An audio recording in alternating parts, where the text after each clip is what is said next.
Donc nous voici dans la quatrième partie de ce tuto. Notre personnage ainsi créé, nous allons quand même faire une petite sauvegarde de notre projet. Alors je vais dans le panneau de sauvegarde, je vais dans Blender, mon dossier de travail. On va créer un nouveau dossier, ABA Sculpt. Et on l'a sauvegardé dedans. Je suis allé un peu trop vite, j'ai appuyé sur Entrée, Entrée. Donc là je vais faire gaffe. Save As. Je vais vérifier qu'il est bien allé dedans, me le créer, et ce que je n'ai pas fait. Donc ABA Sculpt. Et on va le renommer ABA Sculpt underscore 01. Vous verrez que ça a son importance de mettre un chiffre par la suite. Je save mon fichier.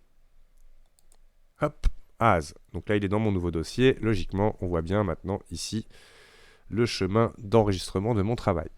Donc dans ma vue face, à nouveau, je vais retourner et je vais passer à nouveau en mode Edit Mode. Donc là, nous allons pouvoir sélectionner maintenant avec Move et en activant bien la transparence qui va nous permettre de pouvoir comme ça sélectionner aussi l'arrière-plan. Nous allons comme ça pouvoir, donc déjà je vais plutôt passer en sous-objet sommet.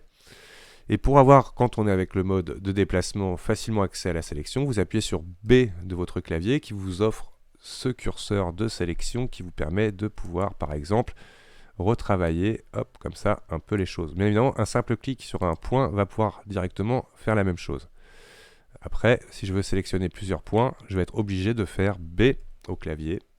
Et là, je sélectionne donc les deux points de mon coup, que je vais rentrer un petit peu, etc. On va essayer de trouver une forme. Je vais prendre par exemple B, tous les points de mon bras, je vais rentrer un petit peu. Ainsi de suite, comme ça, vous commencez à donner un peu une forme à mon maillage de base, pour éviter que ce soit trop... j'avais le bras de sélectionner, je reviens en arrière, je clique dans le vide, je sélectionne bien tout ça, hop, que je déplace. Voilà, on essaye de styliser un petit peu la forme de notre personnage. B, pourquoi pas fermer un petit peu ça. Attention, hop, je ne veux que ces deux points-là. Hop, on va essayer de resserrer un petit peu les jambes. Donc je sélectionne toute la jambe que je vais resserrer un petit peu. Attention, je ne veux pas ça. Donc je repasse avec B, Shift. J'ai désélectionné cette partie-là. Et que je déplace un peu plus vers le centre. Maintenant, en me mettant sur le côté, donc là je vais plutôt faire hop, l'autre côté, comme ça. On va quand même un peu mieux arranger notre personnage. On ne peut pas dire qu'il est extraordinairement bien à ce stade-là. Donc là, je déplace. Attention, je ne veux plus tout ça. Shift, je désélectionne. Et là, on va pouvoir comme ça essayer de venir sélectionner au fur et à mesure ce qui nous intéresse. Alors, vous pouvez directement prendre aussi le sélection tweak qui va vous permettre de pouvoir directement aller chercher point par point. Par contre, là, si vous voulez sélectionner plusieurs points, majuscule va fonctionner pour sélectionner directement plusieurs points que vous allez pouvoir ensuite déplacer. Mais pour les déplacer tous les deux, vous allez voir que ça sera mieux avec la fonction G une fois de plus. Donc là, on va comme ça pouvoir sélectionner point par point. Hop, commencer à rentrer un petit peu notre personnage dans une forme un peu plus acceptable. Hop. On va lui sortir un petit peu les pectoraux. Alors pour ce faire, là, je vais prendre carrément les premiers points. Alors, pour bien vérifier, on va travailler sur deux vues à la fois. Donc pour ce faire, je vais venir prendre le coin ici de ma fenêtre et venir faire une nouvelle vue, où ici, je vais me mettre de face. Hop, j'appuie sur le Y. Comme ça, je suis sûr du bouton que je sélectionne. Parce que je peux venir, par exemple, sélectionner dans une vue ou dans une autre et commencer à les déplacer. D'accord? Donc là, on va juste lui donner un peu de ventre. Donc je vais venir ici continuer avec la version Select Box. Donc là, je mage déjà avec Select Box pour enlever ça. Et je viens sélectionner uniquement ce qui est ici. Par exemple, on prend ça aussi. Et je déplace pour donner un peu de ventre. On va creuser un petit peu le dos. Bon, après, on pourrait dessiner beaucoup plus tout ça. On va sortir un petit peu, hop, notre maillage comme ça. On va lui mettre un petit peu de fesses ici. Voilà, un petit peu, hein, je dis bien. De Tout ceci est vraiment très léger dans le sens où ce sont surtout l'importance des bases qu'il sera à découvrir. Là, je vais rentrer un petit peu ici et sortir un petit peu ce qu'on pourrait appeler l'omoplate. Voilà. Voilà un personnage un peu plus designé. Hop, on peut rentrer à la rigueur les deux boutons ici. Donc avec majuscule, j'ai sélectionné les deux points. On regarde un petit peu l'ambiance générale. Là, ma tête est affreuse. Je vais continuer à donner un peu de style un peu plus sympathique à mon personnage. Majuscule, molette, cliquez pour... hop. Commencer à obtenir une forme un peu plus sympathique. Attention, là je déplace en 3D quand je fais ça, donc je fais bien attention. Soit je prends le planaire directement. Là on va éviter d'avoir une tête complètement difforme. Parce que le sculpte ne va pas pouvoir tout régler. Et petit à petit, là on affine un petit peu les... Hop, c'est celui-là que je veux. Voilà. Toc, toc, toc. Je sors de l'edit mode pour regarder un petit peu ce que ça donne. Donc voilà, mon personnage est un peu mieux. Hein, bien évidemment, comme je le dis, c'est un personnage pour démarrer, pour comprendre. Donc là, je vais quand même affiner un petit peu plus ces parties-là en sortant. Hop. Alors, je vais éviter de faire des bêtises aussi. Je reviens en arrière. Majuscule, celui-ci. Alors là, je vais zoomer un petit peu pour choper ce point-là. Avancer un petit peu ça. Le but étant au maximum de casser les angles de mon personnage. Voilà, un peu comme ça. Là, on va le creuser légèrement vers l'intérieur. Le ressortir légèrement vers l'extérieur. Pareil pour les jambes. Box Select. Je viens, attention, je clique dans le vide d'abord. Je rappuie sur B, je sélectionne ça. Et hop, creuser un petit peu ici. Je clique dans le vide, je sélectionne ces deux points que j'avance légèrement par là. Pareil, on peut affiner un petit peu les bras.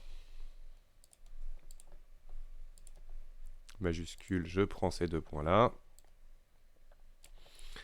Parce que là, il a quand même des bras un peu énormes. Ce qui est déjà pas mal. Donc on va quand même lui faire une petite main rapidement avec une extrusion de cette face-là. Donc attention, en mode face. Je sélectionne cette face-là, que j'extrude légèrement une première fois. Je vais l'écraser avec l'échelle sur un axe. La déplacer légèrement vers l'avant comme ça. Et réextruder une deuxième fois. Là par contre je vais faire une échelle sur la hauteur. Et une dernière fois. Voilà, comme des moufles. Donc attention, là j'ai pas pris la languette, CTRL Z. Je déplace. Un peu mieux. Et j'extrude. Voilà. Toc. Donc là, on peut dire que c'est pas très très joli. Donc ce que je vais faire, c'est que je vais déplacer cette face sur l'axe X. Donc j'appuie sur G de mon clavier, X ensuite, je la recule légèrement pour extruder une dernière fois comme ça. Et là juste, je vais m'amuser à donner un peu de creux à ma main en bougeant l'arête qui est ici. Donc je vais en sous-objet arête. Je prends cette arête là. Je passe en mode déplacer. G au clavier. Y. Et là je recule légèrement celle-ci. Je sélectionne cette arête G, Z. Légèrement comme ça. Pareil pour celle-là. G, Z vers le haut. Ok. Donc là maintenant, on a un peu une forme de main. On va prendre cette arête. Là, alors je vais passer en select box, comme ça j'éviterai de faire des extrusions sans le vouloir. Et celle-là, je vais la reculer légèrement sur X. Comme ça. Pareil pour lui. Et donc comme ça, on va pouvoir sortir de ce polygone-là un pouce, hein, tout simplement. Donc je vais sélectionner le mode face avec 3 de mon clavier. Ici, extruder. Une première fois, une deuxième fois. Alors là, on va rejouer après sur les sommets pour les déplacer avec la fonction, pourquoi pas, de déplacement. Hop. On va redonner comme ça un peu de style. Et donc en se mettant, pourquoi pas sur la vue Y, venir donner un pli. Alors attention, je veux bien rester sur la vue Y. Et on va venir comme ça sélectionner tout ça ici. Hop, qu'on déplace. Comme ça. Alors là, j'appuie sur G pour aller plus vite. Là, on repasse à la sélection de tout ça. R pour rotation. Ok. Donc du coup, là, je vois en dézoomant un peu l'étendue des dégâts. On va essayer de régler un peu la forme globale. Et on est dans un mode moufle, hein, comme ça, qui va me permettre de n'avoir que 2 doigts à gérer. Ok. Alors n'hésitons pas à donner un peu d'avance à notre pouce. Donc là, je vais sélectionner tous ces points-là, que je vais déplacer légèrement par là. Donc je m'oriente correctement. Hop, pourquoi pas une rotation par rapport à là où je regarde, pour avoir mon pouce légèrement incliné de cette manière. Ok. Dernière sélection ici, qu'on va déplacer légèrement dans le profil. Et là, pour avoir un peu plus de contrôle sur le maillage ici, je vais tout simplement rajouter une boucle avec l'outil Cut Loop. Je valide. Donc là, on peut encore choisir si on veut la glisser, faire d'autres options. Donc là, je repasse avec l'outil Move, je resélectionne tout ça, et je les glisse légèrement vers l'avant. Vous voyez, pour tout simplement donner un pli, une rotation, pourquoi pas, hop, comme ça, pour l'orienter. Alors, on vérifie ce que ça donne. On va essayer de bouger légèrement les points, comme ça, vers l'avant, cela un peu vers l'arrière. Et voilà. Alors ici, hop, est-ce qu'on peut déplacer un peu des points pour mieux contrôler notre pouce? Je sors de le mode Edit pour regarder. On pourrait faire beaucoup mieux, bien évidemment. C'est une base. Au moins, quelques extrusions, manipulations.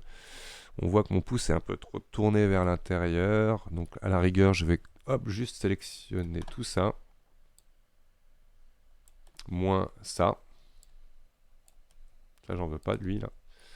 Shift pour désélectionner. Rotation. Voilà, un peu plus comme ça.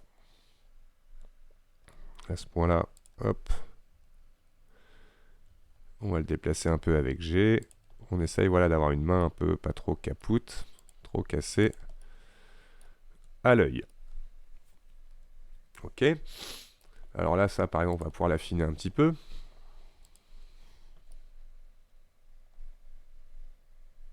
G. Comme ça.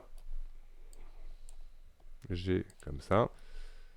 Et là, on a quelque chose déjà un peu plus sympathique. Alors, je trouve que mon pouce est un peu aplati. Voilà. Ok. Une fois que ça c'est fait. Et ben, c'est bien. C'est parfait. On a notre personnage qui est paré. Donc, on va faire une sauvegarde. Donc là, je remets par exemple mon layout en une fenêtre.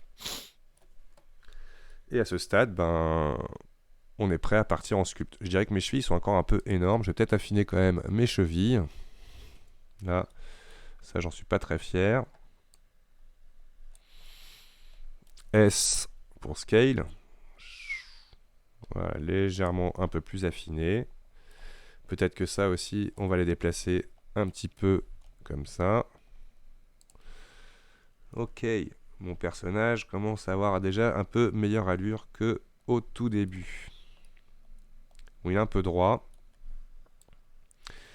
On va essayer de l'affiner légèrement comme ça, là, pour que ça donne des courbes un peu plus sympathiques. Hein, mais on est d'accord, ce personnage est vraiment fait pour comprendre les bases et non pour avoir le plus beau personnage de vos rêves. Ok, je valide à ce stade-là ma modélisation. Je sors du mode transparence avec Alt Z. Et dans File, Save As, me voilà avec mon panneau File Save As, il met en rouge par défaut le fait que le nom existe déjà. Donc j'ai juste appuyé sur le petit plus ici, ou le plus de mon clavier. Automatiquement, il renomme en 02.blend. Save As. Et maintenant, mon fichier est bien sculpt02.blend. Donc, pour cette phase-là, on a terminé. À tout de suite pour la prochaine vidéo. Merci de l'avoir regardé.